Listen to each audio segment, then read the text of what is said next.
Palestinian Authority President Mahmoud Abbas meets U.S. President Barack Obama in Washington in an attempt to break the deadlock in talks with Israel. The U.S. and the EU imposed travel bans and asset freezes on senior Russian officials following yesterday's referendum in Crimea.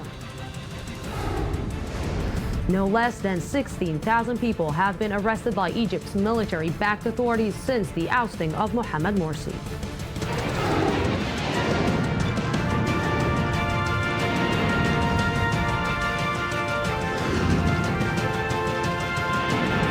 The News Today with Lucy Aharish. Good evening. In between the looming Ukraine crisis, the White House found some time for a critical meeting on the Israeli-Palestinian peace process. U.S. President Barack Obama and Palestinian President Mahmoud Abbas met today amid American concerns that talks are due to collapse. I-24 News diplomatic correspondent Tal Shalev has the report. Just like it did with Israeli Prime Minister Benjamin Netanyahu 2 weeks ago, Washington welcomed Palestinian President Mahmoud Abbas with a white blanket of snow. But not only the weather was similar for both leaders, so was the White House message. Tough decisions are looming. I believe that now is the time for not just the leaders of both sides, but also the peoples of both sides to embrace this opportunity for peace. More than 7 months have passed since the Israeli-Palestinian talks resumed, and the clock on the 9-month deadline is ticking, with no significant progress in sight. The biggest question on the table is what will happen at the end of April. The Americans were hoping to reach a framework agreement enabling talks to continue. But thus far, the Palestinians have rejected most of its articles, particularly Israel's key demands, recognition as a Jewish state and the idea of an Israeli military presence within a future Palestinian state. We're working for a solution that's based on international legitimacy and also the 1967 borders so that the Palestinians can have their own independent state with East Jerusalem as its capital. The American challenge is to keep both sides in the game, even at the price of proceeding without a framework agreement. The Israelis have already agreed to extend the deadline, but Abbas is reportedly demanding more concessions, such as an Israeli settlement freeze and the release of 2 high-profile Palestinian leaders convicted of terrorist acts, Marwan Barghouti and Ahmed Saadat, as part of the 4th and final stage of prisoner release scheduled in 2 weeks' time. While the U.S. is urging flexibility and warning the Palestinians not to take unilateral measures in international bodies, in Ramallah, heavy internal pressure is being put on Abbas not to succumb to American demands. We came here today to say that we will not surrender or concede, and we will not accept extending the negotiations. At this point, talks have reached a roadblock, and even if a paper can still emerge, it will probably signal no breakthrough. At the least, the U.S. hopes to keep Netanyahu and Abbas from walking away from the process. And the latest news from the Palestinian side is that Fatah officials said that the Palestinian side is willing to extend the negotiation for another month or 2. And joining me right now is senior Middle East analyst Ali Waked. Good evening. So what does it mean, a month or 2? This means, first of all, that Abu Mazen said clearly to President Obama that the Palestinian Authority is refusing the paper of Secretary of State John Kerry, and that the Palestinians are willing to have more time to try to bridge the gaps with the Israeli sides. Abu Mazen said to Obama that the Palestinians cannot accept the issues of borders, water, security, Jerusalem, actually all the big issues and topics and of the Jewish state, and of course the Jewish state. What I'm hearing from Abu Mazen team is that they are beyond this step and that they are studying what would be the consequences of the American sides. In the Palestinian side, of course, there is they are worried that the American will react in sanctions against the Palestinian Authority to the refusal of President Abbas to accept the Kerry paper. This is why they try to extend the negotiations. We know that in the end of this month there will be an Arab summit in Kuwait. Abu Mazen will try to have some Arab support to his refusal.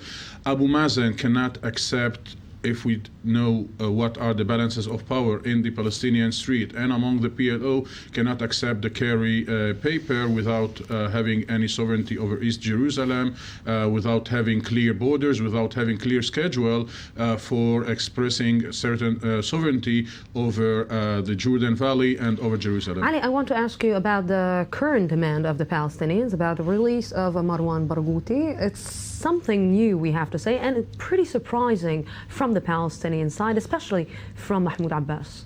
It is not surprising. It is new publicly, but we are in the last stage of the interim negotiations. We are this. You can say that this is against the Jewish state.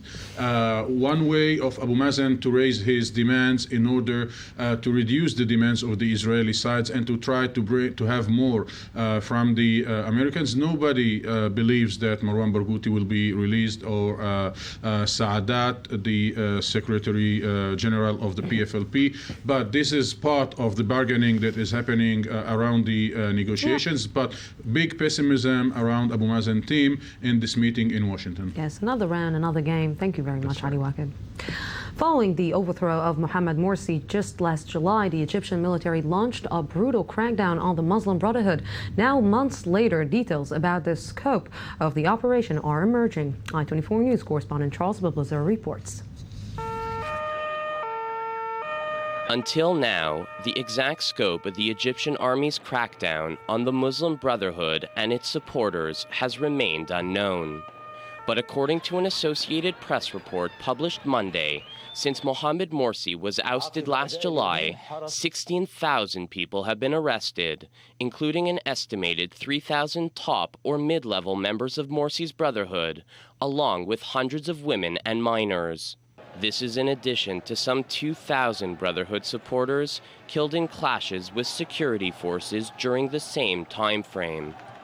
The report, which cites 4 senior Egyptian officials, also describes mounting prisoner abuses, comprising beatings, sleep deprivation, verbal abuse, threats of rape, and denying inmates basic items like bedding, blankets, newspapers, and exercise.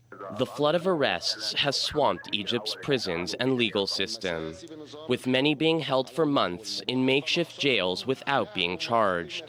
It marks the country's biggest crackdown since the 1990s, when the regime of former autocrat Hosni Mubarak imprisoned at least 20,000 people, mainly Islamists, while battling an insurgency. In response, lawyers for the Brotherhood have taken action. A formal complaint has been lodged at the International Criminal Court by members of the democratically elected government of Egypt in regards to what is seen as crimes against humanity. Earlier this year, Egyptians voted through a new constitution, stipulating that detainees cannot be tortured, intimidated, coerced, or physically or morally harmed, except, quote, in places designated for that purpose. It appears as though the military-backed government is fully exercising this enshrined right. I'm joined right now from Crimea by Paula Sleer, Middle East Bureau Chief for Russia Today. Good evening. Thank you very much for this phone call. Thank you very much for having me on the show. So what was the feeling in Crimea after the referendum yesterday? The mood was one of complete jubilation and excitement. I was in both the capital city of Simferopol and Sevastopol, and people widely expected the referendum to vote as it did, overwhelmingly in favor of joining Russia, almost 97%. The turnout was some 83%, which is some 2 to 3 times higher than the turnout in the last election, which was back in 2012. So people really feeling that this was a very, very important vote. Some of the people I spoke to, one woman telling me that this was the best day of her life, another man saying that he has always felt Russian in his soul, and today that was the opportunity for it to be materialized. So there certainly was a lot of excitement by the majority of the people who live in Crimea. So, Paula, let's try to understand something. Can the sanctions on Russia really affect the Russian economy, or is it just like, let's say, personal towards Putin? The Russian government and the Russian President Vladimir Putin are certainly not taking this threat of sanctions any too seriously. The question, of course, is whether or not the West is going to up the sanctions and follow it with any kind of military action. And the message from the West, and certainly the sense one gets, is that there's not going to be boots on the ground in terms of European countries wanting to come to defend Ukraine, which is not even a member of NATO. In terms of the sanctions, it's really affecting a small group of people. It's not significant enough for the Russians to backtrack on what they've done. And the Russian government is extremely pleased with what they've done. I mean, you have the Russian president saying that this was a legal route. The referendum is legal. Putin said it should be accepted. You have him tomorrow going to be addressing the Crimeans. On Friday, the Russian parliament is slated to hold a vote on whether or not they now accept Crimea. And of course they will, but that's just the legal procedure. Already we're hearing from Crimea that next month they're going to change the currency and be using the Russian ruble. So it really is all systems go. So, Paula, we're talking about facts on the ground. This is what is happening. What the West actually can do after putting sanctions on Russian officials. Well, that is the million-dollar question, what exactly the West can do. And when you talk to people on the ground in Crimea, of course, I'm talking mostly to those that support the Russians and voted in favor of joining Russia in this referendum, but they feel that this was, by and large, a victory for the Russians, and it showed up the American President Barack Obama, in particular, to be weak. I mean, you have Obama being quick to chastise Putin for his operations here, and he did say that American military action was not an option, but then we heard him saying that there would be costs, but there was no explanation in terms of what those costs were. We then heard from the British Prime Minister David Cameron saying that there would be significant costs. The West is really in a problem. It's using this rhetoric, but what the rhetoric really translates to in the ground is nothing in terms of how people perceive it. And Russia and certainly the Crimeans are not worried at all. You're going to have your Kiev government, which is now appealing to the West to actually do something. Yes, it's going to be, like you said, it's interesting in the next few days. Paula Sleer, thank you very much for this. The United States Navy SEALs managed to capture an oil tanker that fled a Libyan port without authorization earlier this month and was allegedly on the way to sell petrol to an unknown party. This may end an affair that has steered Libya and cost its prime minister his post. I-24 News reporter Alicia Pira with the details. It's called Morning Glory, but up until now it caused nothing but trouble to everyone involved. Today, U.S. Navy SEALs captured the notorious oil vessel near the shore of Cyprus. There were no casualties or injured in this operation. The oil tanker was seized by 3 Libyan rebels earlier this month. At first, Prime Minister Ali Zidane announced that the vessel was captured, but this claim turned out to be false, and the tanker escaped to the Mediterranean Sea. This lie cost Zidane his career. The oil tanker has been put under control and it will be driven to one of our ports. Those on board will be detained, and we're studying all the options. According to reports, the tanker held a $20 million cargo with 200,000 barrels of oil. A North Korean flag was raised upon the vessel, though North Korean officials dismissed any connection to the tanker. This event comes in the core of a persistent fighting between the Libyan government and the rebels, a battle that takes place not only in the field, but also in trade.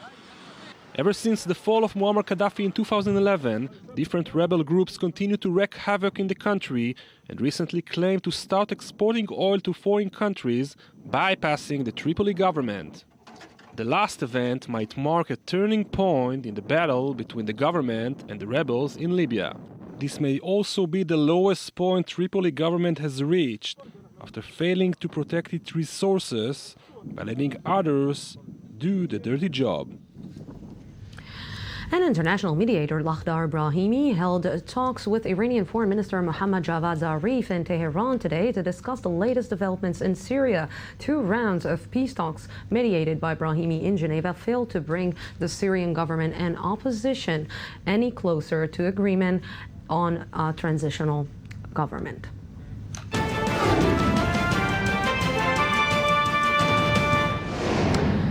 now, joining me for a look inside Israel is I-24 News correspondent Eli Ochamer. Good evening, Eli. Good evening, Lucy. Sure, we're continuing with you. The general wars, let's say, the tension between military commanders and the government ministers is rising yet again, this time in the Home Front Command. But, Eli, before we discuss this, let's see your report. It's highly uncommon for an official military figure to go out against a government minister in Israel, though that's exactly what happened when the chief of Home Front Command, Eyal Eisenberg, strongly criticized the Home Front Command minister, Gilad Erdan. Chief Eisenberg recently wrote a harsh letter to Prime Minister Benjamin Netanyahu, Minister of Defense Moshe Ya'alon, and the head of the National Security Council, complaining that not enough of the budget is being transferred to this military division. The incident is only the latest in a series of tense clashes between the Defense and the Home Front Command ministries. The Home Front Command was founded 2.5 years ago, following a political agreement between Netanyahu and then Defense Minister Ehud Barak, who demanded a role for one of his party members. Ever since, the office has not been given any real authority. Only in January, Defense Minister Ya'alon said the Home Front Command is a, quote, waste of the public's money and that it should be closed. Though it is not the first time high-ranking military officers and government ministries have trouble communicating. In what earned the title the General Wars, the fight between then Prime Minister Golda Meir and Defense Minister Moshe Dayan and military generals Ariel Sharon and Shmuel Gorodish Gonen, is an important milestone in the history of military-government battles. The two sides played a blame game over the failure in the Yom Kippur War in 1973, a debate that was later investigated in a National Commission of Inquiry. In a democratic country where military rank holds high importance, clashes are likely inevitable. Eli, another blame game in Israel? How surprising. Yeah, very surprising. But the most well-known animosity between the military rank and government official is the one between former Defense Minister Ehud Barak and Chief of General Staff Gabi Ashkenazi in 2010. The extremely intense, long-time hostile relationship between the two reached its peak when Barak wanted to name a different general, Yoav Gallant, to replace Ashkenazi, an inheritor Ashkenazi despise. Thus, the infamous Harpaz document was born. This is a document detailing a false plan of the Barak camp to launch a mudslinging campaign against Ashkenazi. Later on, there was a police investigation that discovered that the fraudster was one of Ashkenazi's closest people, and state controller also began investigating that, blaming both of them of not taking control of this hostile, extremely harmful relationship. So we've asked today what Israelis think about the entire war of generals. Let's see. On the contrary, an apparent unity is not a strength at all. If people have disputes and conflicts on a personal level, that's their problem. There must be as much transparency as possible, even on security and military issues. The ego fight it can affect the Israeli security in a way. It's not supposed to be only a real security, but also psychological. People trust the IDF, but if they discover that at the highest ranks there are some conflicts that aren't necessarily a matter of security, that there are some personal issues and sometimes corruption issues, it might have a negative effect on the image of the IDF for the people itself, and at the same time, it might have a rather negative effect on the way people abroad see the army. Since we're in a sensitive country, security speaking, it might have a negative influence. Yes, if for our viewers they cannot understand it, I have to say that even for Israelis it's hard to understand. Juvenile fights, everybody can understand that.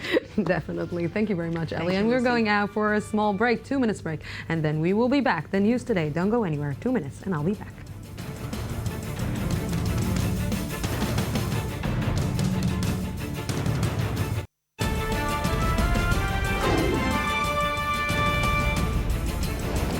Palestinian Authority President Mahmoud Abbas meets U.S. President Barack Obama in Washington in an attempt to break the deadlock in talks with Israel. And the EU and the U.S. imposed travel bans and asset freezes on senior Russian officials following yesterday's referendum in Crimea. No less than 16,000 people have been arrested by Egypt's military-backed authorities since the ousting of Mohamed Morsi.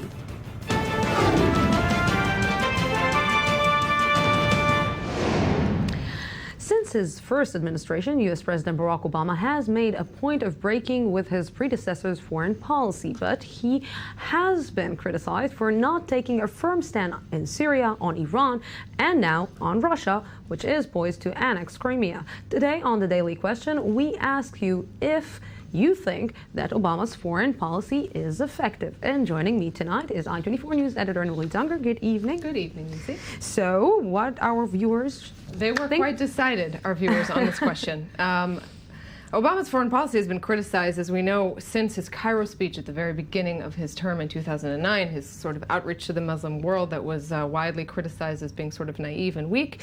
And our viewers today seem to echo that. Our I-24 News poll showed 93% say Obama's foreign policy is not effective, and only 4% support it and say it is. And that comes when the polls don't show Also, any mercy on not Barack a whole Obama. lot of support. One of his lowest polls supports ever in the United States. And as you said, with Crimea now, this is kind of the latest beating that his foreign policy critics have gone out on. So let's start hearing what our viewers So let's have take a look. So Aaron said some of the antis, not at all. It has always been a backseat priority. He's echoed by Isaac, who said, what foreign policy? He has no clue. This is what we heard a lot.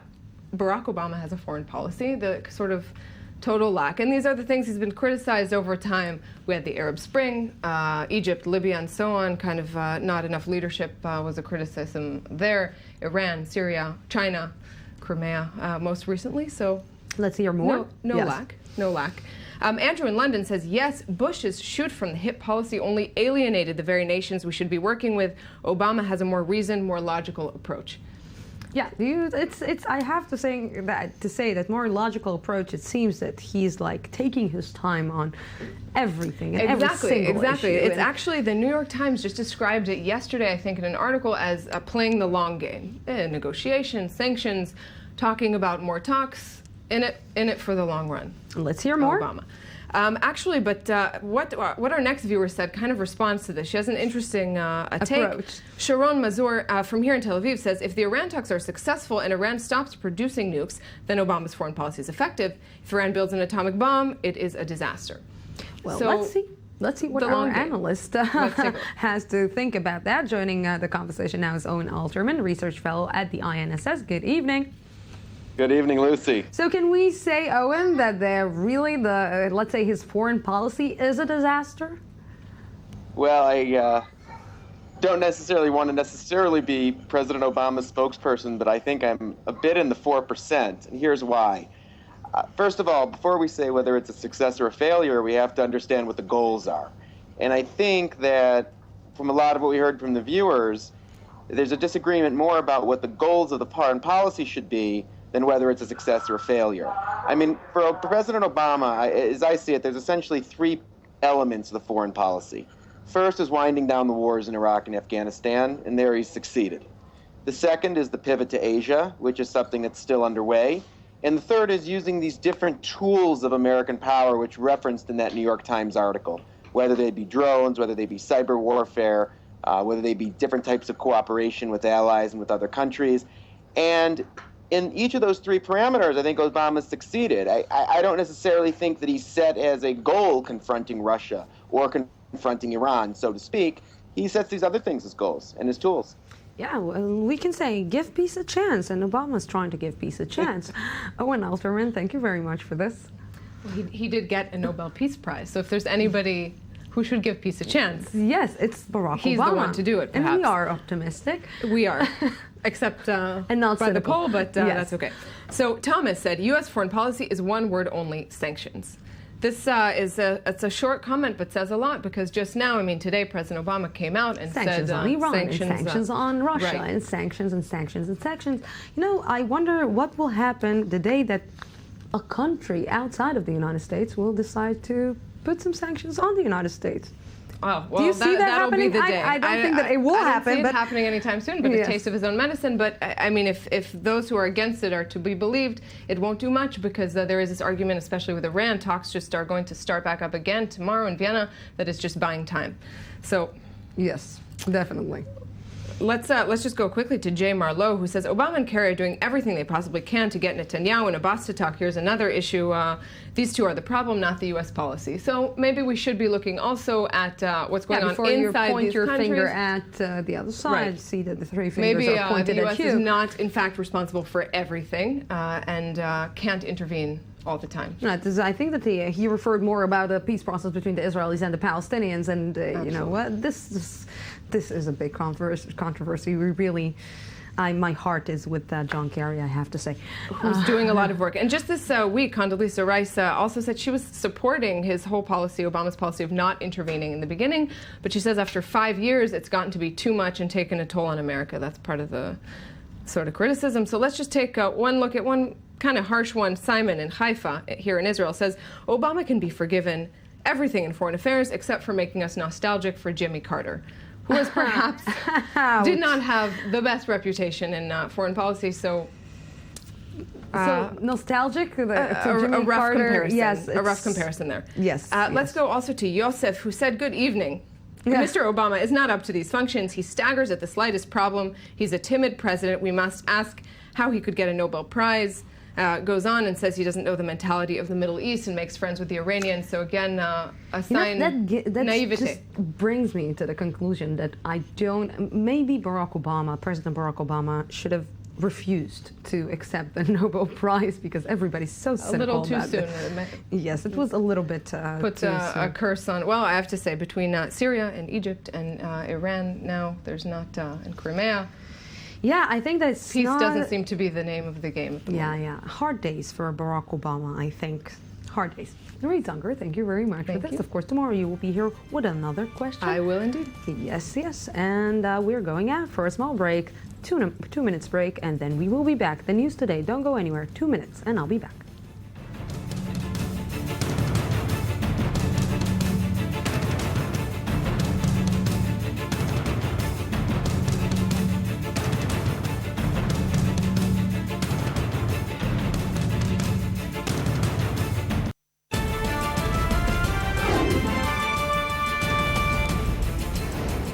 Palestinian Authority President Mahmoud Abbas meets U.S. President Barack Obama in Washington in an attempt to break the deadlock in talks with Israel.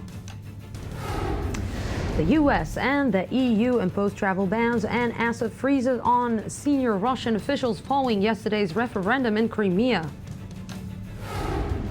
No less than 16,000 people have been arrested by Egypt's military-backed authorities since the ousting of Mohamed Morsi.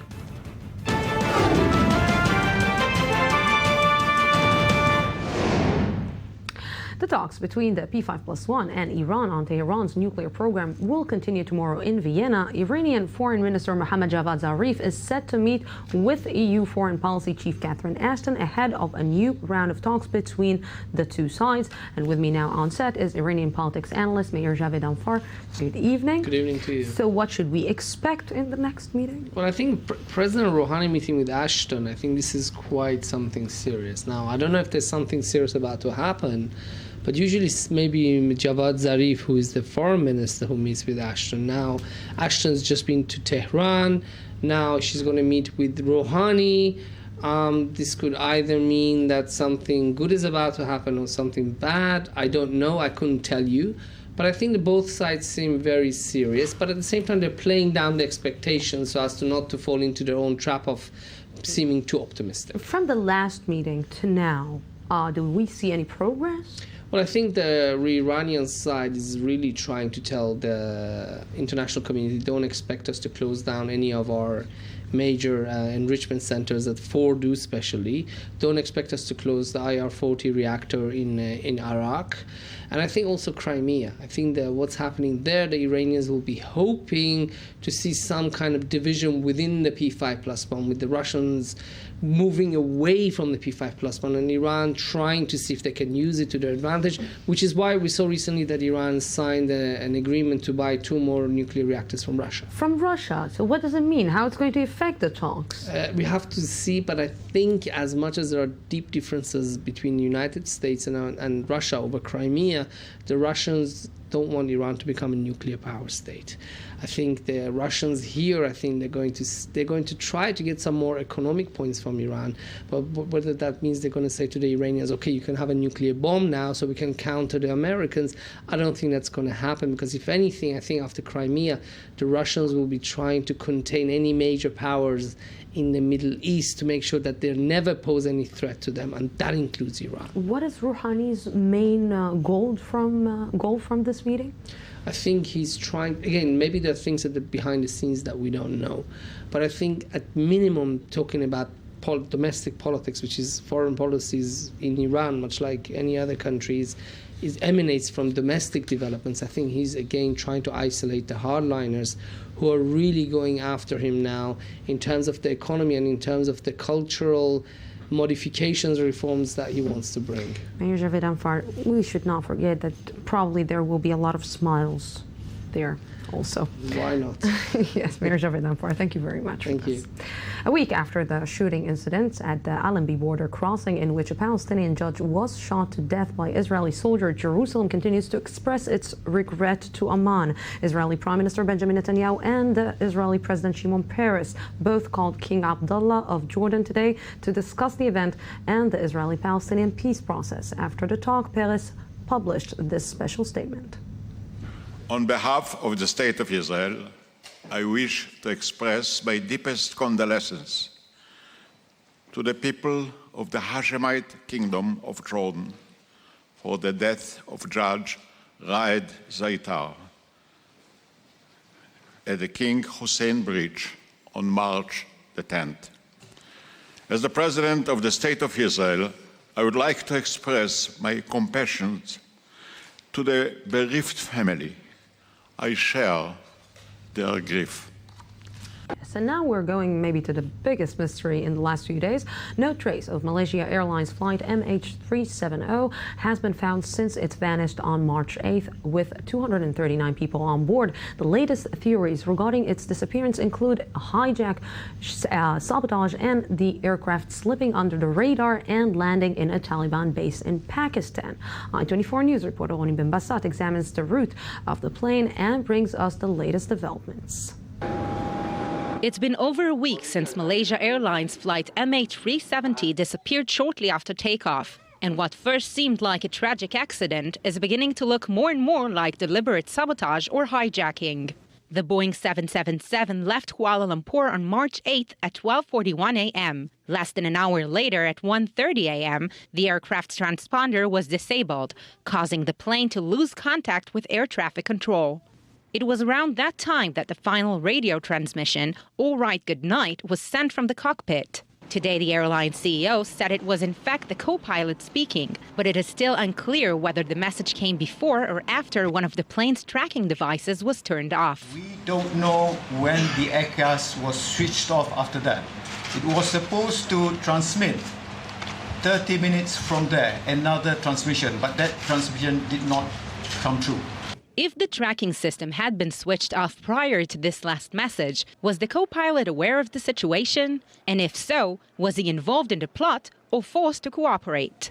The plane kept flying undetected for another hour and 10 minutes before it was tracked by a military radar over the Strait of Malacca, hundreds of kilometers off the original flight plan. A Malaysian newspaper claimed on Monday that the plane then kept flying at under 5,000 feet to avoid detection, again raising the suspicion of a carefully planned hijacking. More than 7 hours after takeoff, a satellite made the last electronic detection of the plane, pinpointing it within a large geographic arc that extends from Kazakhstan to the Indian Ocean. Searches in the two vast air corridors have yet to bear any fruit, leaving thousands of family members frustrated and the rest of the world baffled. So far, the location of Flight 370 remains a mystery. And with me on set is Aaron Lapidot, Deputy Editor-in-Chief of Israel Hayom and aviation expert. Good evening. Thank you very much for coming to the studio. Good evening. You know me. I'm afraid of flights, so yes, let me understand. I remember that. Yeah, you remember that. Let me understand. This plane may have flown under the radar at 15,000 feet. What capability should you have as a pilot to do such a maneuver? The maneuver in itself, it's not very difficult to perform. The only thing is that the ride will be very rough and it wastes a lot and lots of fuel. So it cannot take a long time because it will finish all the fuel in the plane's tanks right away. So how do you, what kind of skills do you need as a pilot to actually do such a move? You don't need anything special. It's in your training. It's your usual skills can give you the ability to do that. But I don't think that even if the plane was flying at such a low altitude, it continued to fly for a long time. After a very short while, it must have climbed back or crash or land somewhere. So, you know, I don't want to start with conspiracy theories because they're all over. And I have to say that it seems like a lost episode from a TV series or something. But the Malaysian government is not actually, let's say, trying to cooperating with the media in a correct way. Yeah, I think that... they're not managing the situation, I have to say, in a correct way. No, you are perfectly right. They are not managing the situation. They are commenting on the situation. So what we are doing here, it's fine because we are the media. Yes, we are guessing what's going on. But the Malaysian government should be much more responsible than that. And I think that they are acting in a counterproductive way, and they are not facilitating the search, but on the contrary, they are complicating the search. For instance, I'll give you the sharp turn that the plane performed right after the last his last conversation with the control. At first they said, well, we saw it, the Malaysian government said, we saw it on the military radar. Immediately the Malaysian Air Force commander came on media and he said, no, that never happened. And he said, this is not true. And then today, it is a part of the official version of the chain of events. So they are zigzagging between this, and this is just one little example of what they're doing. Like you said, this is just one little example, and I believe that we will meet again and we will talk about it again in the next few days. Thank you very much for this. It's a pleasure.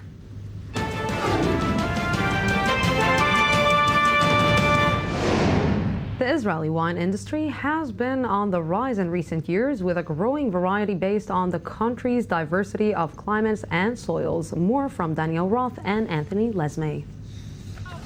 Syria is a country that has been impoverished by 3 years of civil war. The United Nations reports that more than 130,000 people have been killed and an equal number unaccounted for. Millions of people have been displaced and made refugees. Meanwhile, next to the fray in the Golan Heights, the economy is thriving.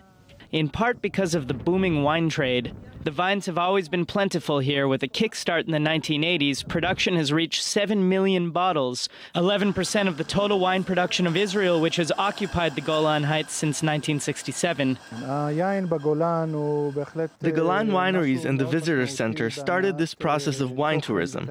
We brought people and tourists to visit and taste this great wine, and this also led to general tourism in the Golan. Since 1983, winemakers have been diversifying 17 different wine varieties in the Golan's many microclimates.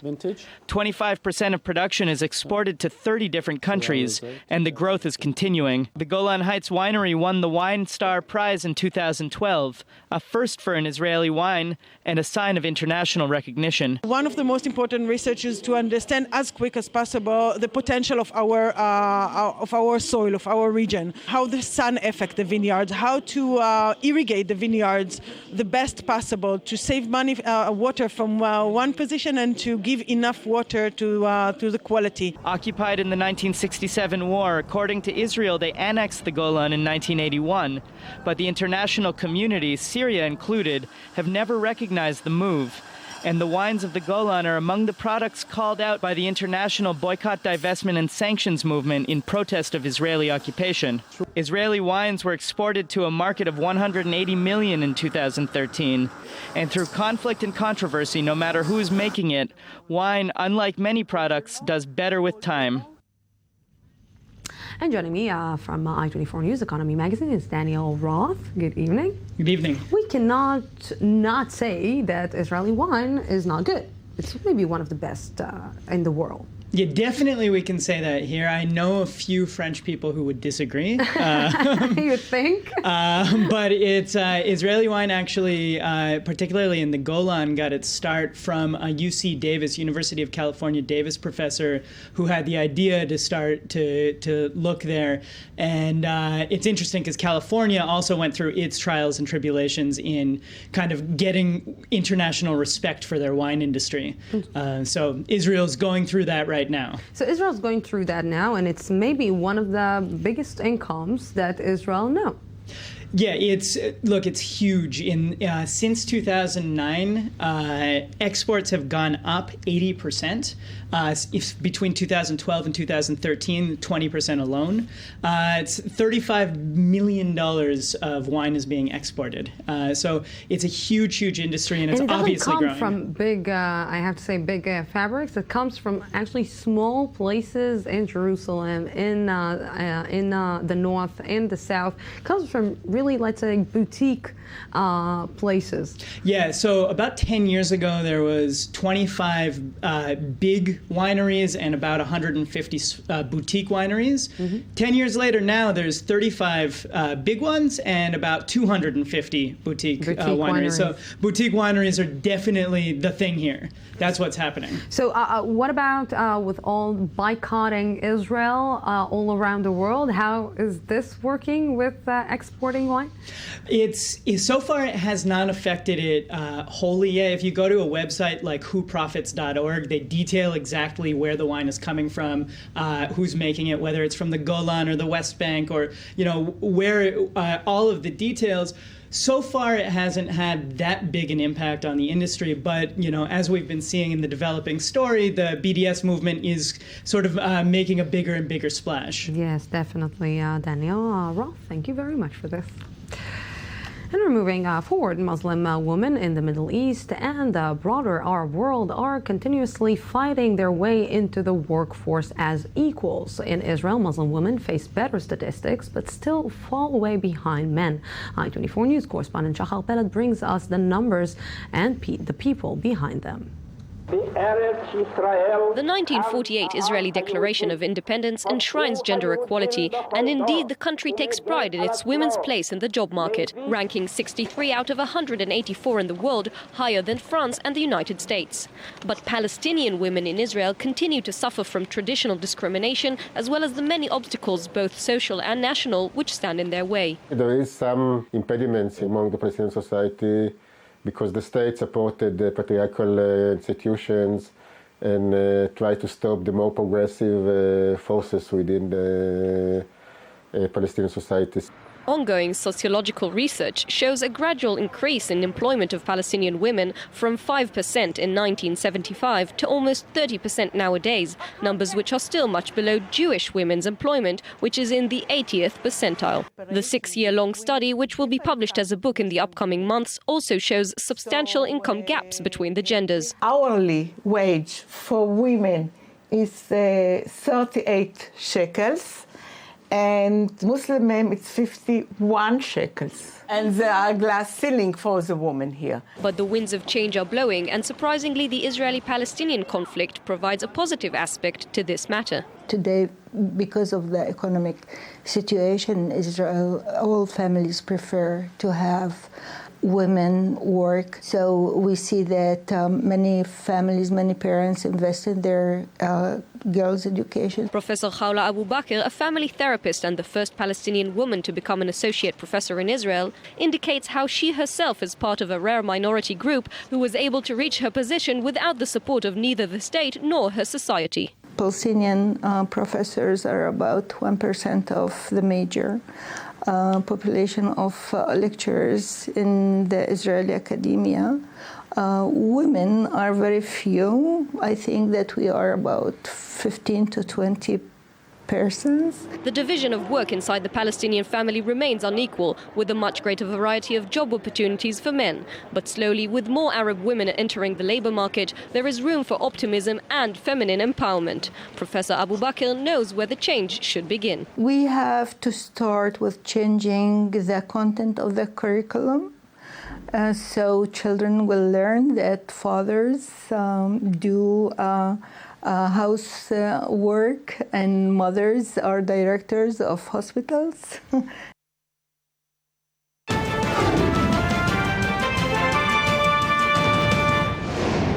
And joining me in the studio to take a look at culture today, a familiar voice from 3 seconds ago, culture correspondent Shahal Peled. Hello. Hi, Lucy. Good evening. How are you? I'm great, thank you. Just let me understand. The Oscars are over. Do you want to explain to me why are we talking about Lupita again? Yes, Lupita Nyong'o. Yes, we haven't mentioned her name in 2 weeks, so we must now. Yeah, we must, of course. She won Best Supporting Actress in the latest Academy Awards, but now she's in talks to play the lead female role in the newest Star Wars film, Star Wars Episode 7. Oh. Very exciting news for the die-hard fans of Star Wars. But for those who aren't too familiar with the franchise, there have already been 2 trilogies. Now there's going to be a third one. Creator George Lucas isn't going to direct. He's going to be a creative consultant, but J.J. Abrams is going to direct. He's known for the TV series Lost. Definitely. And he already met with Lupita prior to the Oscars, so there's a good chance she will win the role. Filming begins in May, so casting is in its final stages. There's a lot of secrecy there, but we do know that Mark Hamill, Carrie Fisher, and Harrison Ford, the famous roles of Han Solo, Luke Skywalker, and Princess Leia will reprise their roles, so it's all very exciting. So it's, you're saying a lot of secrecy and like it's a this is not a big Yeah, but we know they're back. That's what's important. And a final anecdote, interesting anecdote, is that this is the first ever Disney Star Wars, because since October 2012, when Disney purchased all rights to the franchise for more than $4 billion, this is going to be the first film since. So hopefully it will be an honorable sequel. We're moving on. Let's move on. Yes, to what I think it's the most important and some might say historic news this week of the film industry. This week marked the first major feature film that is in the Kickstarter era. Veronica Mars, the Kickstarter age. Veronica Mars, the film. Veronica Mars was a beloved TV show, cancelled after 3 seasons, and now it's back with a film that was a very successful Kickstarter campaign. Fans loved that show, and for $3,000 they had the privilege to become extras in the film, already with profits of $2 million. So hopefully it will be a success as well in the theaters. Yes, I'm going to kickstart some films Yes, that I have in my head new culture. as well. Everybody's doing it, so why not? It's successful. Yes, definitely. Shahal Peled, thank you very much for this. Good night. And as part of the celebration for the French National Orchestra's 80th anniversary, classical composer Philippe Fenelon has written a piece of music on Neolithic age instruments. They play a little like a xylophone. Our ancestors from the Neolithic age crafted these echoing rocks that have been found from Mauritania to the Sudan. Neolithic man, 8,000 years ago, sculpted these stones, very specific stones, to make them cylindrical, long enough to produce a sound and a vibration. Eric Gontier of the French National History Museum has fought for 6 years to have his theory that these cylindrical stones are musical instruments accepted. Many of these lithophones, as they're called, had been stored in museum basements labelled as mallets, axes and other tools. They've now been dusted off to ring again for a modern audience, played by members of the National Radio Orchestra. We have created a carillon of lithophonic sound. That was created by recording each stone that allowed Philippe Fenelon to write a piece of music, a world first on Neolithic stones. When the concerts are over, the stones will go back into storage, but this time as musical instruments, labelled as lithophones. And And joining me now from the I-24 News Weekend Sports Magazine is Merav Savir. Hello, hello. How Hi, are you? Lucy. Thank you very much for coming. So let's start kicking with Indian Wells tennis. With Indian Wells, yes, Novak Djokovic beat Roger Federer in Indian Wells. He won 3-6, 6-3, 7-6 to win his third BNP Paribas. And this is actually his first title of the year. And it's the first time he's entered Indian Wells in 4 years without a title beforehand. Oh. And he's come out and said that that's worried him, that not having a title beforehand, that his concentration was off before in the first couple of rounds of the tournament. But he kept telling himself to stay mentally strong and in the game. And well, it paid off for him. In the zone. Yes, beating Roger Federer again. But Federer did put up a fight. It wasn't easy. He pushed it to a tiebreaker in the third set. But he was also his worst enemy. He made a couple mistakes that ultimately led him to lose. It was the 33rd meeting between the two. And Federer still holds 17-16. 17-16 lead for Federer. Okay, so even after this loss. Even after this, well, the most important thing that he won, and he got it. And we're moving to basketball. Moving to basketball, staying in the United States with the NBA, Miami Heat beat the Houston Rockets 113-104 last night, and it was a hard-fought win. They needed Ray Allen to put up 14 of his 25 points in the fourth quarter just to win this game. It was a struggle. And this is something we're not used to seeing from Miami. They've been struggling as of lately. They're 5-5 in their last 10, and they lost 5 of 6 games before they won again last night, which is the worst stretch they've had since 2011. It is an unbelievable statistic coming out of them, but that's not the most thing they should be concerned about right now. I just want to know, do you stay up to see all these games? Not all of them, most of them. Okay, Merav Savir, thank you very much for this. Thank you. And we're going out for a small break, 4 minutes break, and then we will be back. The news today. Don't go anywhere. We will be back for the Daily Debate.